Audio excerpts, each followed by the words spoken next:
Okay, all set. Thank you. You're welcome. Loretta, you got a wonderful person that helps you up there. Anyway, I'd like to welcome everybody here and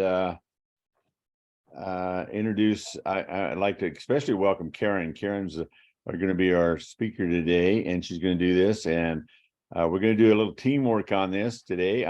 She's going to tell you all about it, and she needs to say next, because I'm going to do the PowerPoint from this side of it here. And I'd like to welcome you. Renee, where are you from? I'm just going to ask people where you're at. Renee, where are you from? Hi, can you hear me? Yeah. Yes, I'm from Portland, Oregon. Oh, good. Well, welcome. Thank you. Loretta is where you at, Loretta? I'm from Bryanville, Oregon. Okay, and Janet? Prospect. Prospect, good. You guys wouldn't mind if I came over to one of your lessons, would you? We'd love it. Okay. I might Anytime. show up. And I got somebody on here, they got RELI 6, and I don't know. It's still me, Scott, and in Mississippi, and we have no snow. Okay. All right, well, now I know who that is. And how about Joyce? Don't know how to do the, Where are you from, Joyce? You're doing good.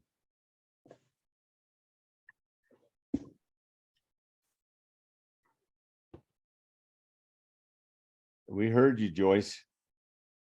Where are you from? About Jeannie. Janine. Kansas. Kansas. Yep. See how small this world gets. And Barbara S. We got two Barbaras on. Yep. it. Yep, Hawaii. All right. Oh, You got any snow over there? Yeah, on the Big Island. Yeah, on the Big Island. And Barbara Thomas. Where's Barbara Thomas from? All right, I'll come back to her. How about Linda Nyseth? I'm from Amity, Oregon. Yep. Well, I know that. I just want everybody else to know. How about Marlene? I know where Marlene's from, but you got to tell them. From Kansas, 58 degrees. Yeah. Well, we were about 12 this morning. I think it's up to about 32 now. How about Joyce? Did we ever get Joyce back on? Anyway, I'd like to welcome everybody here and go ahead. Did somebody say something? That's one thing we have to learn, how to speak one at a time. I'm going to turn the time over to Karen. Karen's going to be doing our presentation, and she's got a little introduction. Karen did this at the state conference in Oregon, and I've actually done this presentation twice, but not near as good. I did it at home and I did it down in Yuma, Arizona, but Karen's the one that's got right there. So anyway, I'm going to actually make her a spotlight for everybody. So there you go. And the time is yours, Karen. Thank you, Scott. Good morning, everyone. I'm Karen Baker. I live in Oregon. I've been an FCE member since 2013. I joined because I like to learn things. The lessons drew me in. Then I discovered that FCE is so much more. I put this lesson together very simply because it is a subject that's very dear to me. Except the historical photos, which I had permission to use, most of the actual lookout photos in this lesson I took myself. I was there. Whether hiking in or driving to, it was up close and personal for me, and this has been a part of my life for so many years, you can't help but learn something. Then I thought, why not share? Maybe someone else out there doesn't know how much fun it can be. So I'd like to take a second here now and encourage all of you watching today, give it some thought. Maybe there's a topic that you have a special interest in and could do a lesson and share with us. Thank you. So welcome to Lookouts of the Pacific Northwest. Pacific Northwest being loosely described as bordered by the Pacific Ocean on the west to the Rocky Mountains on the east, including western Montana and Wyoming and the Cascade Mountains south into Northern California. This lesson has a lot of information packed into it, all with some relevance to the topic. So we're going to touch on points starting with a brief history of the U.S. Forest Service, a brief history of lookouts, and other pertinent categories along the way. Scott, I don't see our slideshow. Well, I'm waiting for you to tell me to open it. Oh, okay, go ahead. Okay. Is it up? Yes. Here we go. Cover page and let's get started. Page 1. Next. Franklin Huff. 1876, Franklin Huff was among the first to call attention to the depletion of forests in the U.S., was appointed head of Office of Special Agent in the Department of Agriculture. The Transfer Act of 1905 condenses departments and becomes USDA Forest Service. Next. 1905 to 1910, Gifford Pinchot becomes the first chief forester. Pinchot is generally regarded as the father of American conservation because of his unyielding concern for the protection of American forests. Next, 1907 to 1908, forest reserves to be renamed and divided into smaller national forests. There's emblems and flag and patch from a uniform. These were some of the Forest Service logos. Next.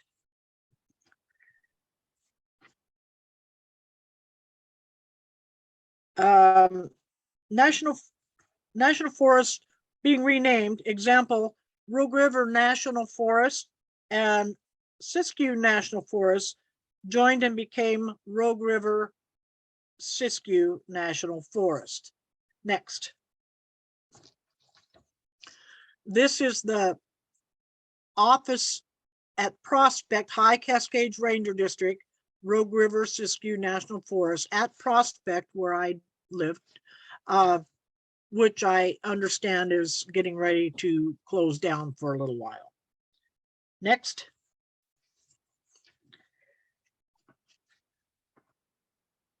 In 1944, Smokey Bear campaign begins to educate the public and promote the prevention of wildfires, which is now used for 5 decades. This is the debut poster when it first started, and then later years was changed. But this everyone should recognize as being used now for next. Smokey Bear can be found, this or similar, at Forest Service ranger stations across the nation, usually informing us of the fire danger levels. This familiar Smokey Bear sign. Next. 1934, there were 10 Forest Service regions had been formed across the nation. By 1965, they had been condensed to only 9. You'll see the different regions in the different colors. Our Pacific Northwest is the dark blue and moving out from there. It's interesting to see the states that were joined to form the regions. Next. In the 1930s, Franklin Roosevelt enacted the New Deal from 1933 to 1942, forming the Civilian Conservation Corps in response to the Great Depression, putting millions of young men to work.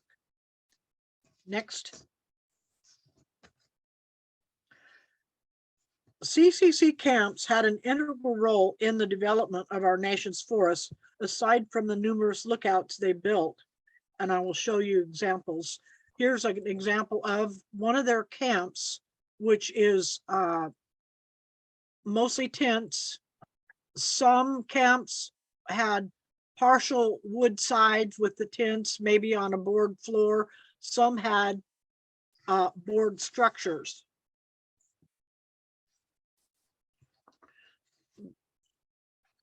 This is pretty full camp here. Next. Here's an example of one of the crews doing road work, turning what was oftentimes nothing more than a dirt trail into a real road. As an example, CCC crews built the road from Diamond Lake to Roseburg, which is now Highway 138. Imagine when it was in this kind of condition, and now it's a real road. Next. An example here, nearly 3 billion trees were planted nationwide to help reforest America, earning the Corps the nickname the Tree Army. Next. Crew in the Ochco Forest in Central Oregon, fence building here on the range fence. Next. Here's a crew in the Ochcos baling hay, cutting and baling.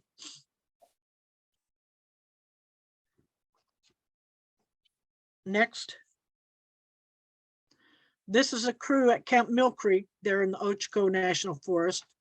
You can see they're pretty happy bunch of guys. They worked hard, but they also had a lot of fun in their off hours. They'd form ball teams. They had a lot of fun things to do around their barracks, and they ate well, as you can see. They're pretty happy guys. Next. This is the Ochco Ranger Station in the early days. And you can see the ranger house up behind, and then out behind the trees, there's a whole compound of shops and worker quarters, but this is no longer there. I'm just showing example of the quarters and the buildings. Next. And the pavilion here, which is just a short ways from the ranger station. The construction of the building, the pavilion here, with the rock fire pits and the tables, and all of these were built by the CCC crews. Next. Here's on our side of the mountains here, Imnaha Guard Station, with the wood siding, the roofing, and all the fences. Next. The shake sidings and the roof of the barns with the heavy wood beams. And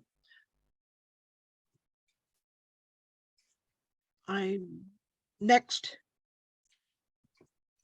I'm showing examples of the projects that the CCC crews did. This is Watchman Lookout at Crater Lake, and it was all built out of rocks, which around the next picture, please. Around the overlook there, you can see the rock walls, and all around the rim of the drive, they built different pullouts, and all constructed out of the rock like this. Next. Here's the stairs going up to the lookout. Well made. Not only at Crater Lake National Park, but all throughout the forest at different parks and visitor centers. CCC crews did so much work. This is next. This is Bessie's shelter. This is another example of warming shelters that you'll find throughout the forest and on trails. They were all pretty similar design, depending on whether they were probably the open-sided like this was to the best advantage of the weather. You could get in whether it was sun out of the sun in the hot weather or in the winter to get in and warm up. But crews built these shelters all over. This is one of many in the design throughout the forest. There are examples of structures usually locally sourced materials, whether it's hand split shakes, logs, or rocks. Next. Aha. This is Bertha Hills, Babel Gray. The first fire lookout strictly for the protection of forests from wildfire was established at a place called Bertha Hill in the remote backwoods in Idaho. A private timber camp cook, Mabel Gray, mounted her pony on days following lightning storms. After doing the morning dishes, rode to the top of a small knoll where she'd climb up a makeshift ladder, sit on a big limb 12 feet up a fir tree. When she spotted a smoke, she'd round up the crew on her horse. 2 years later, in June of 1904, a pole tower was erected on the summit, and 107 years later, there's still a Bertha Hill lookout. I love it. They started out with just a stump. After the Great Fire of 1910, which burned 3 million acres across Idaho, Montana, and Washington in 2 days and killed 85 people, the Forest Service began a decade of rigorous investigation of a fire protection system and built more towers. The early years of fire detection were often nothing more than crude and simple rag camps, a perch on a log branch or the broken off tree. Then crow's nest perches were established in the top of the tallest trees. A map set atop the post, a canvas pup tent served as living quarters, were a luxury at many of these sites. There were several types of lookouts. Examples, D6 was a 12 by 12 house with a cupola. L4 was a 14 by 14. Early ones called gabled roofs, later ones roof hip roof, excuse me. L5 was a 10 by 10 cab. L6 was 8 by 8 cabs. R6 flat roof, mostly 14 by 14. There were regular, standard, and non-standard designs built in different states or agencies. Example, BLM developed some of their own quarters. Next. By 1953, there were 5,060 lookout stations built in the national forests, over 3,000 of them in the Pacific Northwest.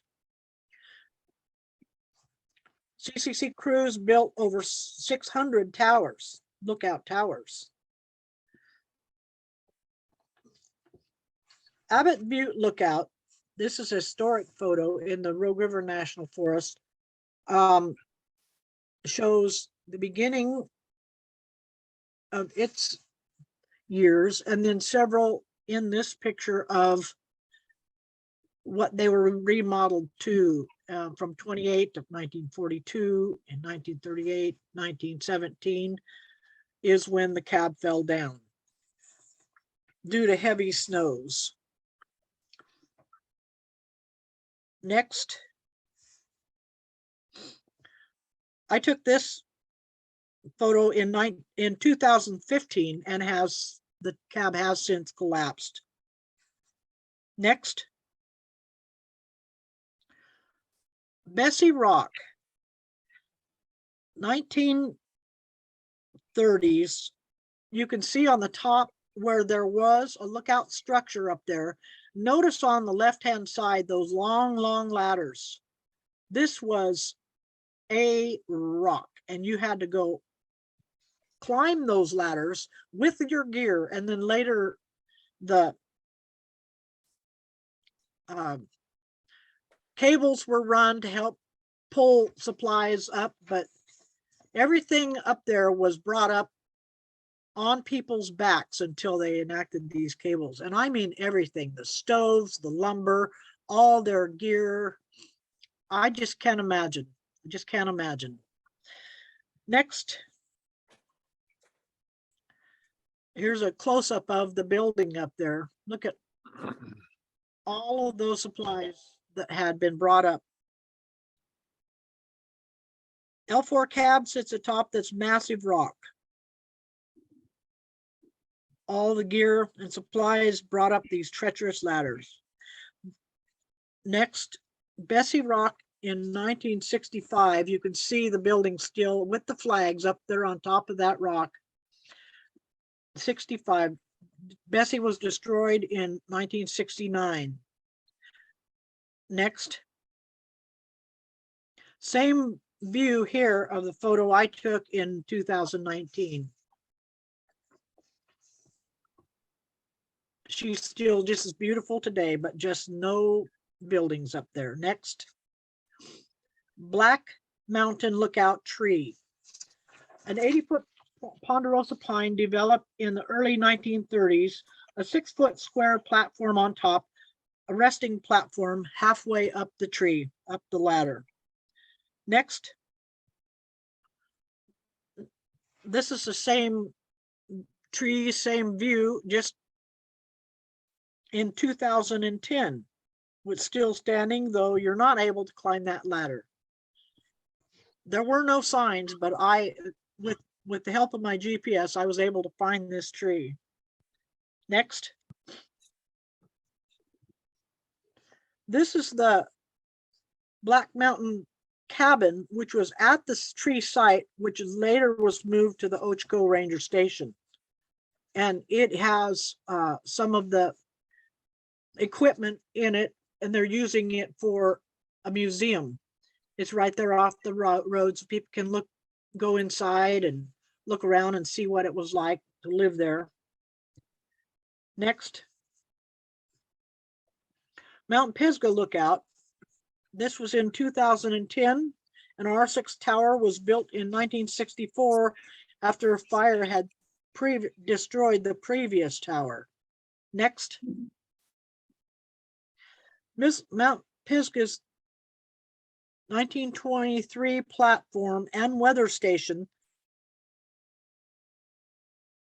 still standing in 2010. Next. Oh, This was the original historic photo here of the first platform, which was built in 1918, replaced in 2023, and in 1933. Next. An example of an early rag camp, which is the tent over there on the right, thrown over some poles. You can see the phone, and then on the left-hand side, a ladder climbing up onto a stump where they could set their, used to spot fires with their binoculars, or if they had a firefinder, they would put it up there. Quite a simple camp there. Next. This is just a fun one of a historic fire truck. Next.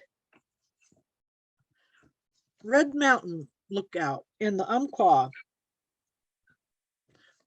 This is showing when it was on the Red Mountain, they had a tree. And then later the building, the structure on the Red Mountain, then it was moved. The cupola cabin was built in 1928, replacing the crow's nest. It was moved to the Tiller Ranger Station in 1985 as a display and museum. Next.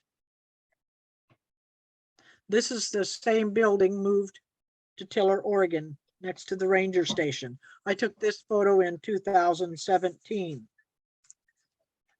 Next. Here's a plaque at the site. Next. Here's looking through some of the windows. You can see the firefinder.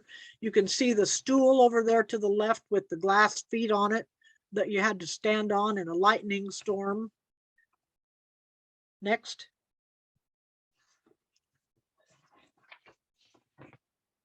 Rustler Camp, Rag Camp. This is on Rustler Peak in 1917. Next. This is the Rustler Peak Lookout today. 2013, the present L4 cab since 1948 replaced in 1920 tower.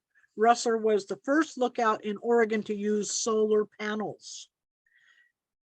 You can see to the left where the cables are that run to lift up their supplies so they don't have to pack everything up on their backs now. It's real helpful with the lookouts to have those pulley systems. Next. Here's Stella, Mount Stella cabin. And then you can see the lookout behind in the trees, but the cabins, the garages or cabins were built to actually supply like a living quarters if you weren't in the towers round the clock. Mount Stella 2012 has a present L4 tower built in 1946. Also had a living garage, last used in the 80s, which is now abandoned. Next. Acker Rock Lookout 2008. Oops. Next. Oops. I'm sorry. I passed right by Stella's beautiful picture. Okay, this is Acker Rock. Oh, Sorry, Scott. all right. That's all right. Acker Rock in 2008, present R6 flat cab built in 1964. Another one sitting on a rock. It's just not quite as high as Bessie. There's quite an intricate system going on there to get up there, but the fencing on the side of the stairs is real helpful and makes you feel a little bit safer. Next. Illahee Rock has the D6 cupola cabin in 1925, and the present L4 tower was built in 1956. Next. If you can notice, they're both on the top of this one ridge here. There are several sites that have more than one lookout, which were built at different times, of course, but I'm happy that they both are still in use at times. And this is a drive to you can visit. Next. Cinnamon Butte. This is taken in 2020. The present R6 tower has been constructed in 1956 and moved from Buster Butte in 1970s. I think I messed up there. Constructed in 55 and moved from Buster Butte in 1976. This one's up there. You can see Mount Bailey, you can see Mount Thielsen, you can see Lamolo Lake. Just views are just gorgeous all the way around. Next. Garwood Butte, 2018. This L4 cab was built in 1942, abandoned in the 60s, but still standing.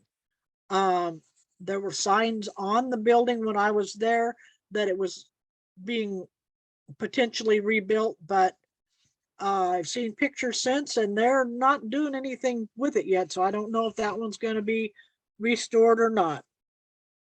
But right over to the right of that picture, there's a sharp drop off there that's a long ways down. This is on the other side of Mount Bailey. Would it be next in line on the Umpqua Divide there? So many of them are just right on the edge of a cliff. This was quite a little hike up there too. You could park at a certain area and then still it's a hike, a steep hike up to get up there, but still good views. Next. Here's my Hirschberger. This I took in 2013. D6 cupola cabin was built in 1925, replacing an earlier camp dating 1917. It's now used for emergencies. They use it for a spotter when there's a lot of lightning storms. It's not manned full time, but it is still in pretty good condition, so they use it quite a lot. This is the one where I was married in. My husband and I were married in that. Look out right there. Next. And Karen, I might just mention that Karen, I helped Karen figure out how to put backgrounds on. That's the background you see behind her Oh, that's right. on her Zoom. That's the actually one you're looking at. Very dear to my heart. Hall's Point. This was in 2016. The present R6 flat cab was built in 1956, replacing a 1912 crow's nest tree, then an L4 tower from the 30s, also showing,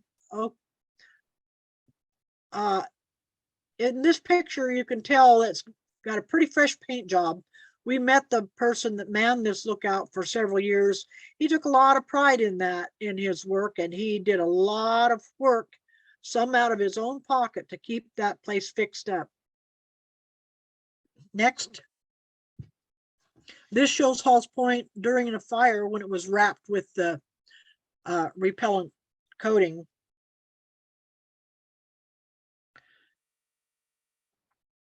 I don't know what that stuff is, but they wrap all the lookouts and historic buildings they can, and it's really helped to save a lot of structures. Some not so lucky if they didn't get them on in time.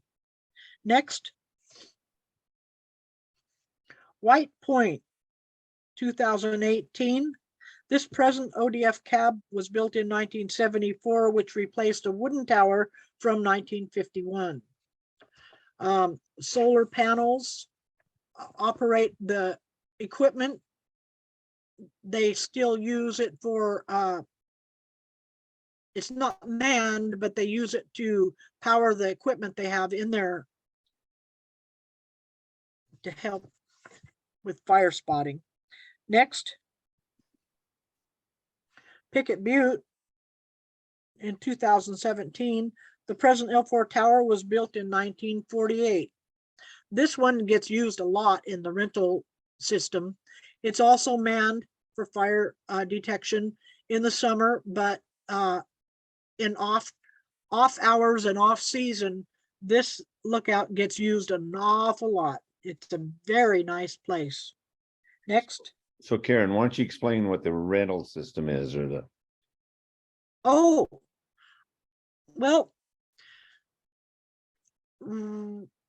recreation.gov is how you contact for not only lookouts, but a lot of other structures included that you can rent for like 2 days, 4 days, for so much a night.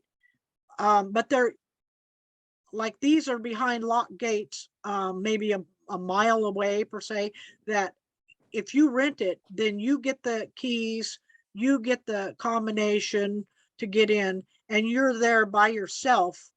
You can use their stoves sometimes if they're provided, or if they have fuel in them. But a lot of people take their own, pack in their own camp gear anyway, and sleeping bags, whatever, your food.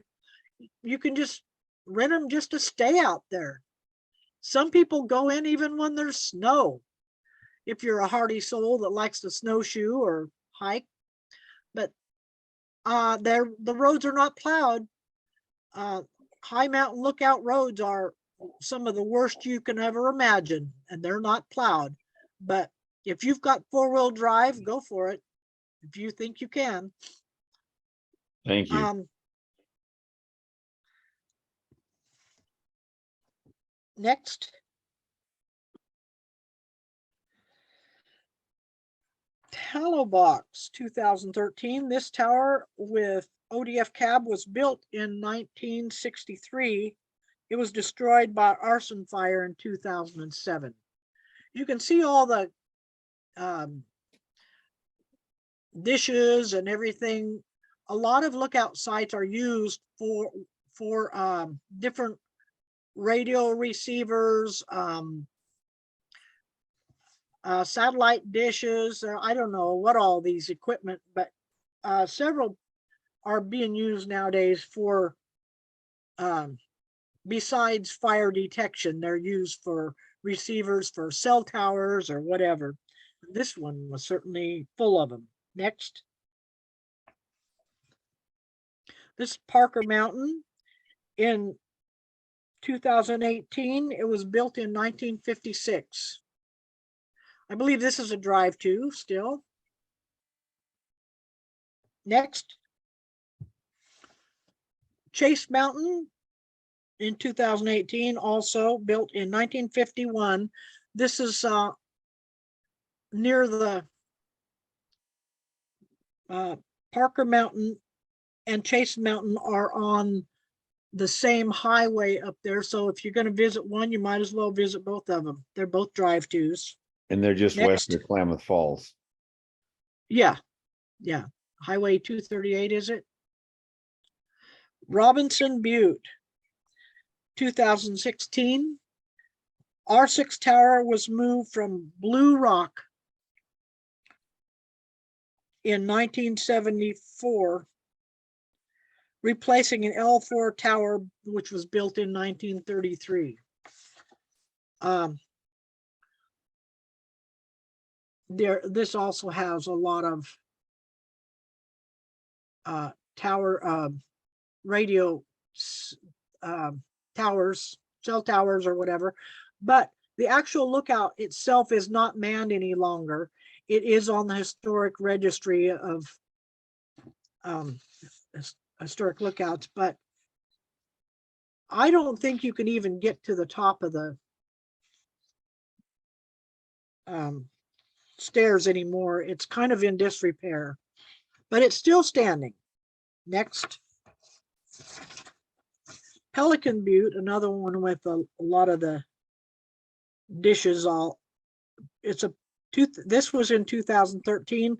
The present all steel observation tower was built in 1986. This is a difficult one to get to. It's over there behind 4 Mile on the east side of the mountains. Next. 4 Mile Lake, which is Scott's favorite. That's my background. Yeah, that's Scott's background right there. This is Huckleberry Mountain in Lane County, which is up out of Springfield. Huckleberry Mountain in 2008. This L4 cabin was built in 1939 and restored in 1994. They have a billboard down there in front showing, next. Here's the billboard showing the when it was replaced and updated, rebuilt, refurbished, and all the work that went into it, and the history, which is really nice when you're hiking up there to be able to stand there and read all this. The restoration. Next. Wolf Mountain This was in 2013. This L4 tower was built in 1947. The floor of the tower is 108 feet from the ground and said to be the tallest tower in Oregon. As far as from the ground to the floor of the tower, the amount of steps that you have to climb to get there. Yes, we went up there. We had a real nice visit with the lookout on duty. Next. This is Mount Scott. Remember in the beginning of the photos you saw the watchman on the west side of Crater Lake. This is Mount Scott, which is on the east side on the rim. This was in 2016. The present two-story cab was built in 1952. The trail is 2.5 miles to the lookout, which sits above Crater Lake on the east rim. Next. Just a minute. Next. Oh, okay. Oh, You're showing us, so. I'm sorry. There you go. Oh, there you go. Yeah, that was the two-story. Oftentimes the area below would be used for storing gear and supplies. A lot of them had that design. Next. Huckleberry Shasta Lookout Tree. This I took in 2017. All that remains is a stump of the old Shasta fir. You can see in the very center, there's a scarred triangle. And it's still got a spot marker. Next. There's the spot marker in the center of that triangle. This is another one.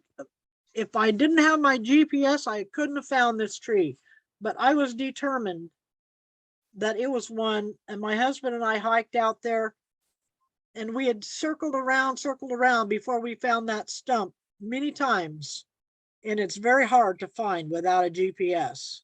But we still go to these sites just to see if we can't find where they were. Next. This is another one, Anderson Camp Ruins. This was in 2016. The CCC crews had built this tower here in 1934. It was abandoned in the 50s. Hardly any trace remains. There's those brick, big cement footings there and a couple of timbers, and that's all that's left of anything of that lookout. Next. Mount Pitt or Mount McLaughlin. This was built, there was a lookout built up there in 1917. The cupola cabin was destroyed in 1955. This photo was taken in the early 70s, shows a partial wall. There were 3 or 4 different versions of a lookout structure atop Mount Pitt. I did not take this one. I've never climbed it, probably never will. There you can see 4 Mile Lake in the background. Down over there. My brother-in-law gave me this picture. You can tell it's quite old. And there's hardly any trace left of any kind of structure there at all. Next. Walker Mountain, east of where we are. This was 2018. The L4 cab on steel base was built in 1932. The stone and wood cabin. Next. Stone and wood cabin was built in 1917. I believe you can still look in the windows and see a lot of the equipment or furniture that was in that cabin before. Look at the way that was built. And it's still still standing today. Quite a feat. Actual all rock except for the roof and top there. Next. Okay. As science advanced, we began to understand that fires are a natural ingredient of healthy forests. Now look out to radio a fire in, and fire management officers decide to either let it burn or determine the most effective ways to put it out with fire suppression aircraft and field crews. Today, drones and satellites have made fire lookouts increasingly obsolete. Fewer than 900 lookouts remain, and only 166 of those are still staffed. But technology will never be able to watch a fire and communicate fire behavior by talking as real humans. This is the Osborne Fire Finder. In 1911, William Bush Osborne Jr. came up with an idea he called a fire finder. His Adelaide instrument didn't find the fire, but made it possible to accurately plot its location on the map. His invention was first commercially produced in 1913, as pictured here. In 1914 and 15, changes were made to the front and rear sights. Next. Oh, Oops, sorry, I don't know what's, that's all right. I have to go back to it. We were discussing the front and modifications to the front and rear sights. Developments were made adding more powerful scopes for sightings, more precise calibration, and various other technological developments which increase the instrument's accuracy. Okay, I'm gonna have to figure out where I went. I don't know what happened there. Okay, Let me go back a little ways. okay, that's tail end right there, so I can either run through without the, Okay, no, just a second. okay. We just gotta go back to where we were.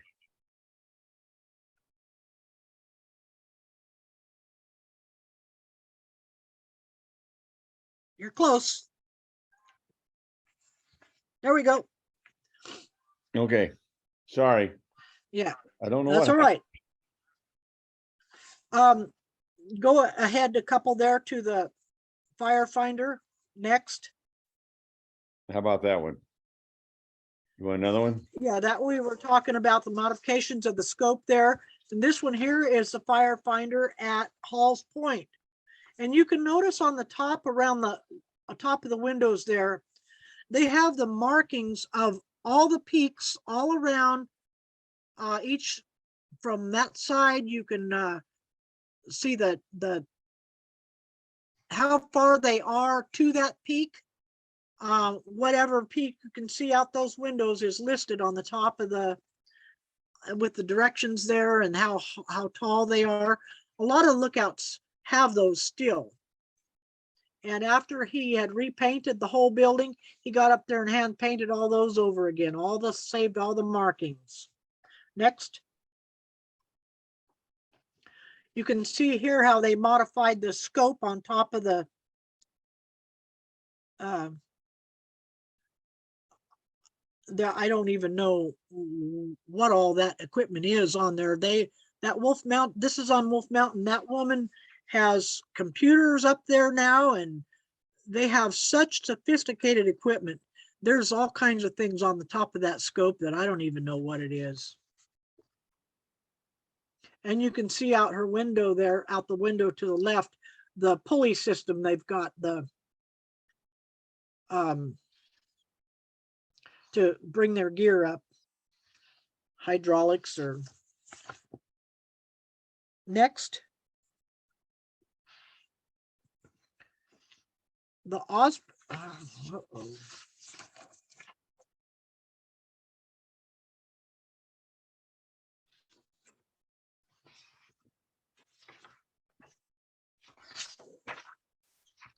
panoramic photos. Osborne went on to develop the photo recording transit camera, part surveyor's transit. This unique 75-pound precision design device was packed to the top of nearly every lookout in the Northwest in the 1930s. The photos had to be taken under the most ideal weather and light conditions at 9 a.m., 12 noon, and 3 p.m. Mounted end to end. The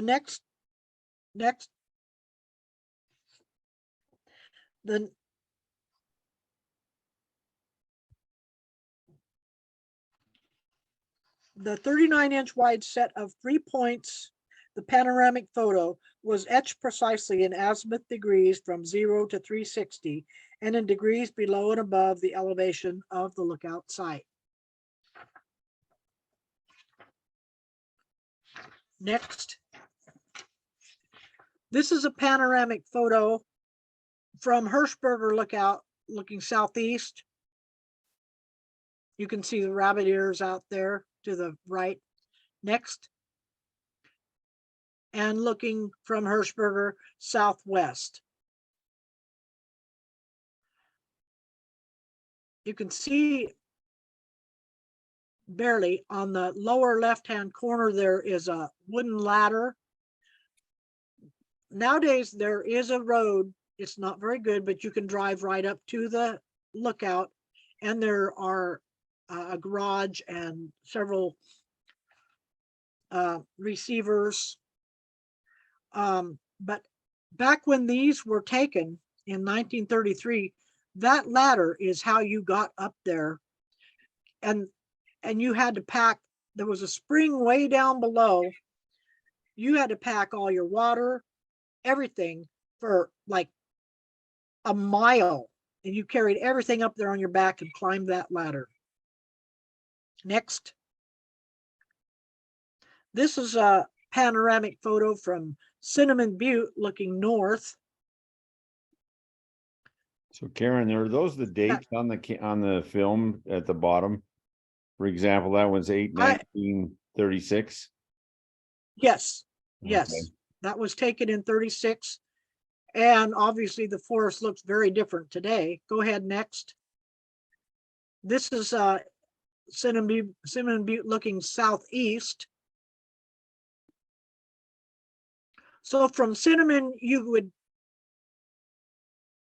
let's see, southeast, that would be Thielsen over there in the corner. Next. This would be looking southwest.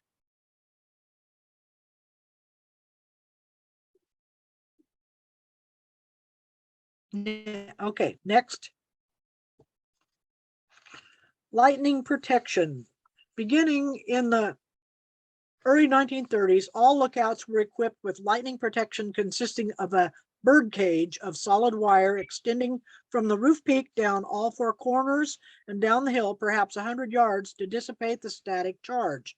Copper lightning rods are mounted on the lookout rooftops. Although many lookouts get direct lightning hits several times a year, there have been no known fatalities by lightning in a properly maintained lookout since.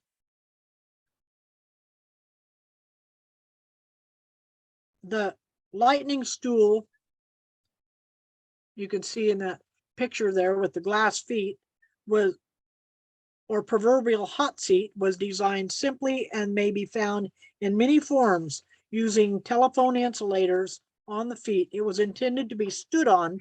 Next. During a storm when you needed to use the landline phone or radio, you stood on there, otherwise you would get shocked pretty bad.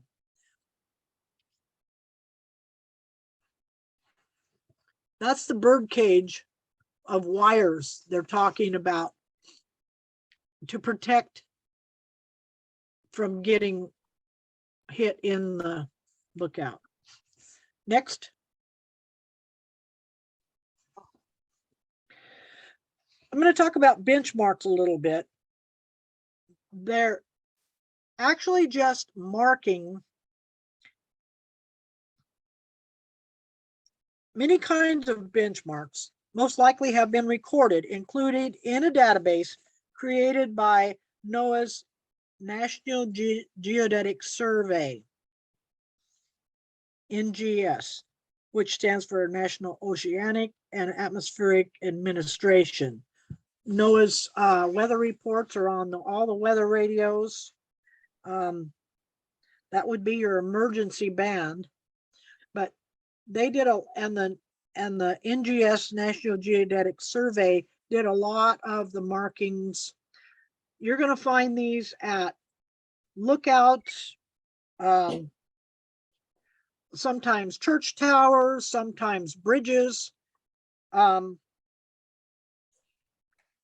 Next, these are examples that have been found at my lookout locations that I've been to. This was Butler Butte and 1935. Next example of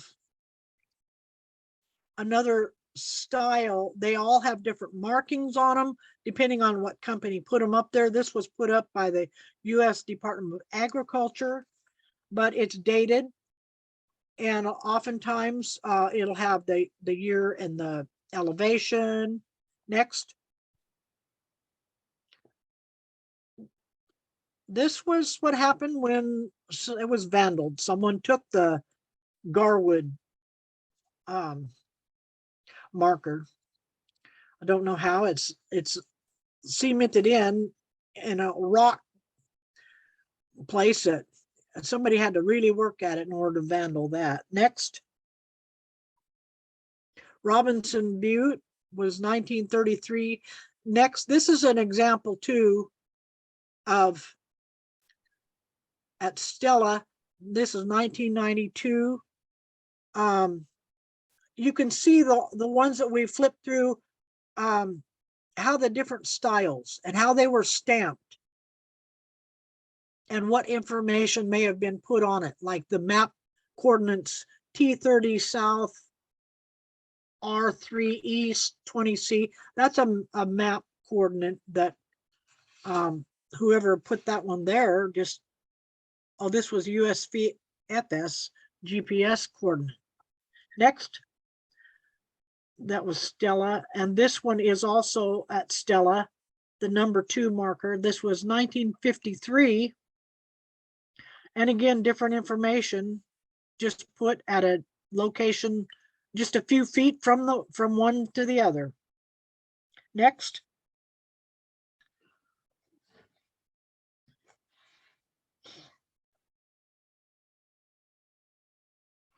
Aircraft warning system. Butler Butte, this was in 1942. U.S. Army established the AWS in 1941 as a branch of the U.S. Army Air Force with the goal of spotting enemy aircraft in American airspace and reporting it before significant damage could be inflicted. At the beginning of World War II, lookouts by the hundreds all along the West Coast were drafted to serve as aircraft warning service outposts. The system comprised more than 500 observation sites in Oregon alone.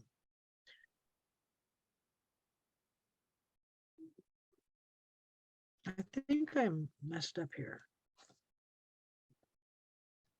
CCC crews had previously in the last couple of years built garages at virtually every lookout station served by a road.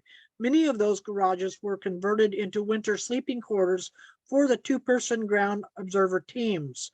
The requirement was one had to be always on duty 24 hours a day, 7 days a week, 365 days a year, usually in 8-hour shifts. This arrangement worked out quite well, and many who signed up were married couples.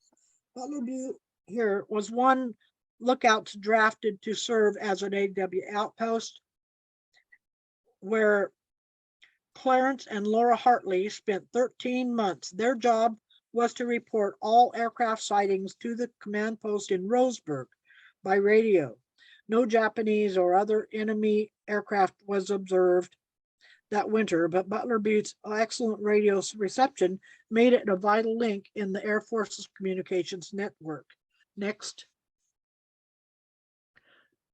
This is the tower itself is no longer there. You can see the cement footings there in the bottom left.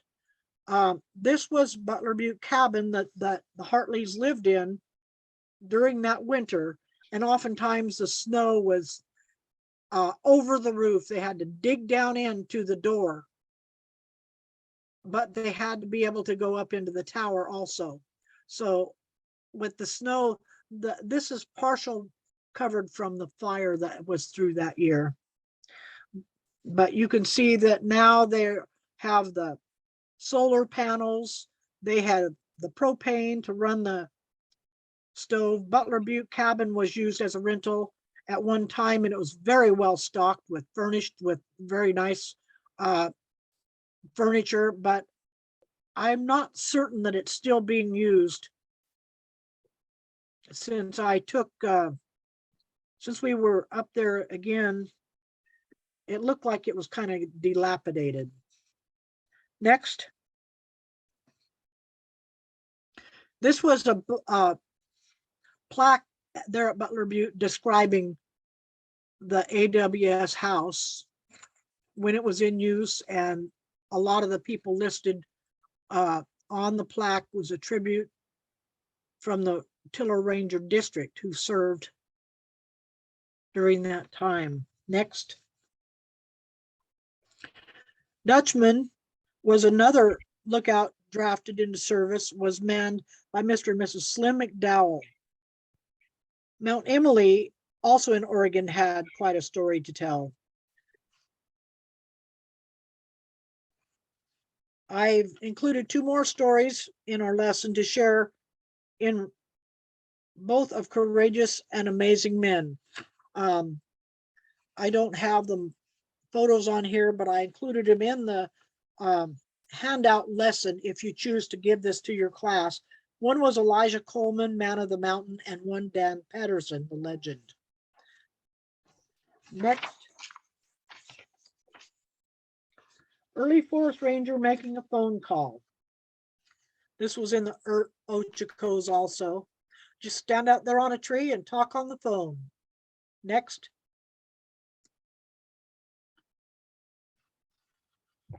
When the U.S. Forest Service first formed in 1905, many of its employees were four-legged. Thousands of horses and mules were drafted into service, where they were used for trail building, pack supply operations, wildfire assistance, and more. Here's where, when I showed you those pictures earlier of the CCC crews doing haying in the Ochocos, there were so many animals put into service that it took many, many crews to go even just to get enough hay for these pack strings that they had to keep in. Even now they keep in, there you go, in next, go ahead, next. They use them to pack supplies up to the lookouts. They use them for in the restoration or repairs. Next. This is pack mules hauling lumber and tools to do the repairs on the lookout. Next. Fire crews in the 2014, the Happy Cap complex fire using mules to haul gear and supplies. In this line, there was 29 mules and 8 horses. Happy Cap fire complex in Northern California was just not far from us. And next. Here's a pack string in Montana.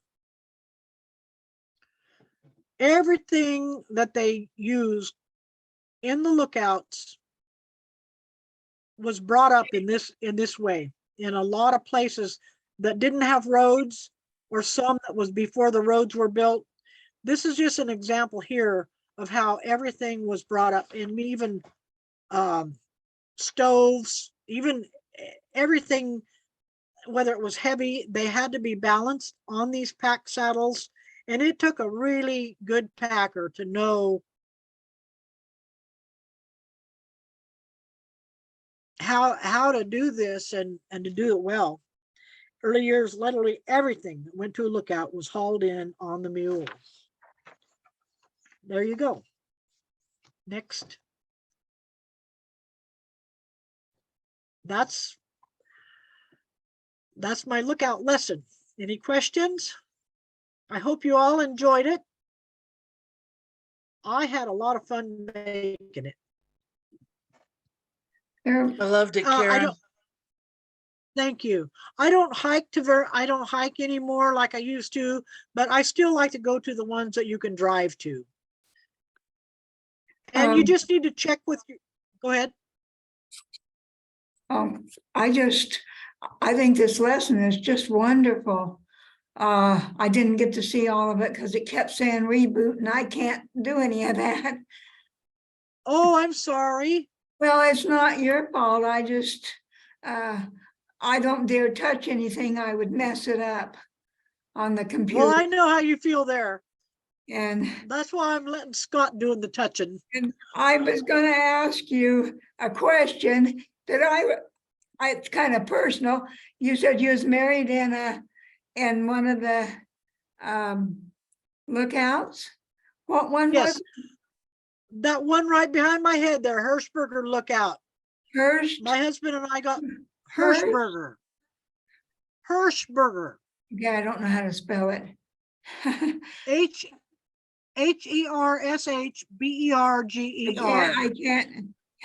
I can't write that fast. H-E-R. Okay. Shberger. G-E-R. I didn't spell it right. Burger Lookout. Yeah. Can I ask you the month, day, and year? I'm curious. Okay. September 30th, 2002. Oh, wow. My husband chose the date because it was his birthday and he thought it would be easy to remember. Oh, I've heard of that. I know somebody that used to be in our Crestview group that did that. But her husband is dead now and she doesn't do this anymore. Her mother was started our group, but she come into it for when her mother was alive and she doesn't do it anymore. But yeah, they chose it because it was easy to remember. Hey, That was fine with me. I want to thank you so much for doing this. It's a beautiful, wonderful lesson. I love the colored pictures. It really does something that I can't describe because I'll never get to do any of it. I'm so glad to hear you say that you enjoyed it. It means a lot to me to be able to go out there and have these adventures and to be able to see those myself. Oh, I think it's wonderful. We used to be able to do some things now. I mean, a long time ago, but that's all in the past. So I just think it was wonderful. Your colored pictures, did you take all of them? And how did you get those ones that were the black and white ones? Did you already have them? Oh, I took the colored ones, the historical photos. I was able to obtain permission from people that work for the Forest Service that have written books. And some I got online, but I belong to the FFLA Forest Fire Lookout Association. I'm a member of those, and I get a quarterly magazine, and I have bought books from people that write about the lookouts. It's just been such a hobby of mine for so many years. And so I wrote letters to some of the authors of these books to see if I could use some of the pictures. And they granted me permission. So yeah, and a lot of them I got from Forest Service archives. So yeah, anytime anybody wants to do a project like that, you just ask, and a lot of times they'll let you use their materials. I think it's just wonderful because it's things that I wouldn't, I mean, I can remember driving up to the Ojico, up into some of the towers. I can't remember the names of them because it was way back. Either the late 60s, early 70s, I can't remember. Probably sometime in the 60s. No, it was probably, it might have been when Clint and I was dating too. So I can't remember. It's been too many years. And I can't remember the names of the towers. But it was very interesting. Mount Pisgah, Wolf Mountain, Round Mountain, Lookout Mountain, and Black Mountain Lookout Tree. All of those were from the Ochocos. My husband and I spent several years over there working in the summers. So in our free time, we got to explore some. And we just love that part of the state. Well, Oregon is beautiful from top to bottom, edge, west to east.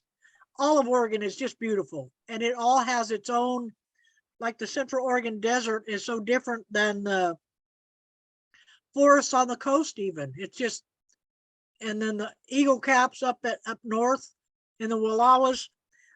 The whole state of Oregon is just spectacular as far as I'm concerned.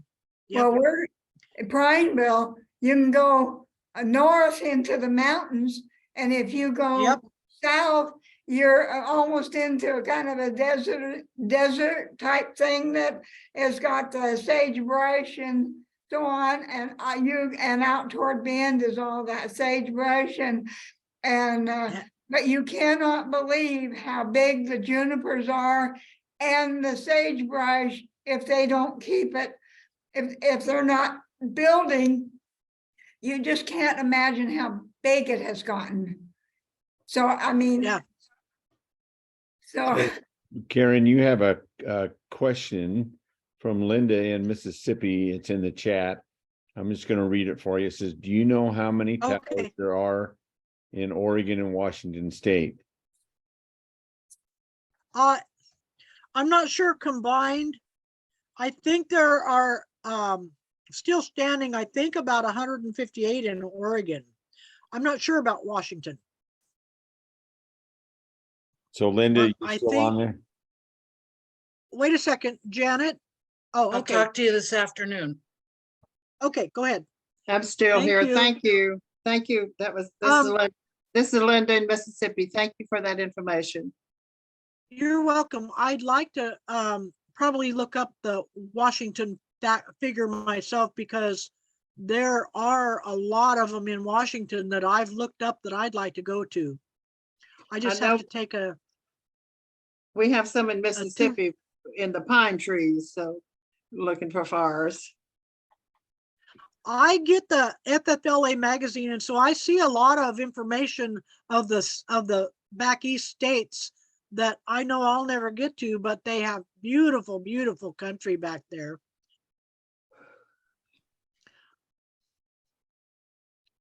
Okay, Any other questions for Karen? You can't. Thank you from Kansas. thank you. Okay, so I will thank Karen for doing that. I want to tell you that this will be recorded, or it has been recorded, and it will be available on the Oregon FCE website probably later on this afternoon. Next month will be Faye Spencer of Kansas is doing one on what's on your device, and also the lesson that Karen did is also the PowerPoint and the lesson and the handout are all on the Oregon FCE website. So you're welcome to go get those if you want to get those and see the pictures yourself. and Scott, when you put, will this, where it says, new patches have been installed, reboot your computer. Will that be out across all of it, or will that be gone when it goes into the website? It won't be on there. Oh, okay. That's on your computer that's there. Well, And I if- don't know how to fix it. well, it's just the computer there that you've got It's just is just, But updated. sometimes it goes off. Okay, well, they'll take care of it there at the library. Okay, All right. no, I'm sorry. All right. Well, thank you very much. I'm gonna stop the recording and then